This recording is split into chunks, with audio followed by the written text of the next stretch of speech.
Okay, now I will show you how to log sensor data into a comma-delimited text file that's saved under the name of SensoDuino.txt in the root of your SD card. Then we're going to basically copy this file to a Windows workstation where we import this text file into Excel.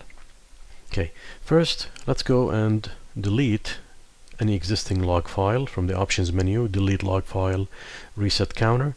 This counter is of course useful to track any missing data, and if you see any missing numbers in this sequential tally, that's a sign that some data is missing. Okay, now let's just enable 1, 2, 3. Let's just enable 3 sensors: orientation, gravity, and rotation. And now let's check the log checkbox.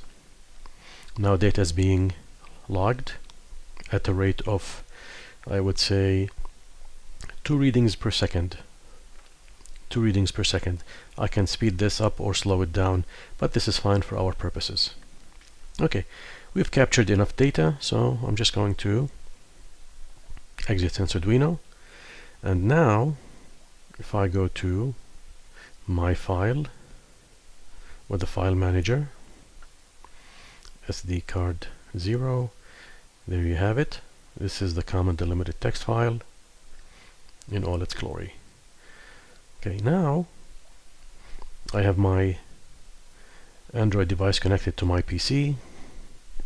So now I'm just going to open my Windows Explorer, and since my Samsung device is connected via USB, I'll just open up the SD card, and there you have it. So if I open it up, that's the data. Doesn't look pretty. Let me copy it, and I'm gonna just dump it here in the root directory of D. And I'm going to run Excel.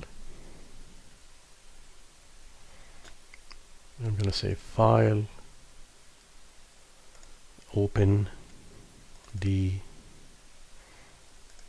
I'm going to select all files, SensoDuino, Open, and I'm going to say it's delimited. That's fine. Next, it's comma-delimited, and here I get the data neatly placed in columns. And then I'm going to say next, and here I'll decide if I want to make additional changes.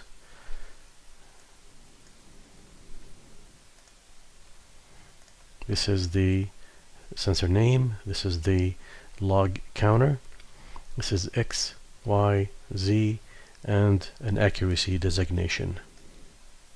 Looks good. There you have it. Orientation, orientation, gravity, orientation, rotation vector, 61, 64, 65, 67, 68, 69, 70, 71, 72, 73, 94, 75, So at the beginning, that's because I was turning on sensors without actually logging their data. The counter was still running, and here you have the accuracy indicator. You have to reference the Android SDK for meanings for those numbers. Now you can do all sorts of analysis on this data.